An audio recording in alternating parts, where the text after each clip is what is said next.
Hi, I'm Randy Reed. It's todayinlighting.com, Thursday, 23 April from Dublin. We're sponsored by WAC Architectural, brilliant style built for projects. If you enjoy Today in Lighting, please hit the like button. Here are the stories making news.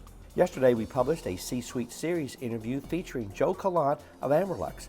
He highlighted a shift toward fully integrated building systems, combining lighting, HVAC, and controls into unified platforms. Read more at edisonreport.com. In today's C-Suite series, Pierre Laguerre of Leviton discussed growth in advanced manufacturing, LED retrofits, and demand for higher quality lighting. Despite project delays, strong pipelines and evolving customer priorities continue to drive opportunity. The NLB convened an invitation-only AI think tank the Monday before education. It highlighted how AI can reduce industry fragmentation, improve data flow, and boost efficiency. Leaders emphasized the need for standardization, governance, and human oversight as adoption accelerates.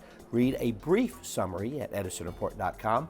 American Lighting introduced a spec-grade RGB plus tunable white tape light, combining dynamic color with 1800K to 6000K white light in one system.